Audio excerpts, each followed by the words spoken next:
Hi everyone, this time we'll be looking at a free tool to extract text from an image. So let's jump straight into it. So what I have here is a text that I took a screenshot of from a web page, and the tool that we'll be using is actually Microsoft PowerToys. It's a free tool that Microsoft provides on their website. I'll provide a link down below so that you can install it.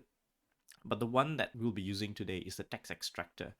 Let's have a quick look at how it works. Once you install Microsoft PowerToys, the way to activate Text Extractor is using the Windows Shift and T key. Once you do that, it behaves somewhat like Microsoft snipping tool if you're not familiar with it already. So let's have a go at it. Back to the screen clipping I have, and I hit Windows Shift and T. You notice the screen goes darker like how the snipping tool does, and you click and drag over the location of the text you want to extract. A handy tip here is while you have your left mouse button down and you hit the shift key, you can move this frame around until you're happy with the location. So let's say here, I'll just trim this, and once you let go, that's it. It extracts the text to the clipboard.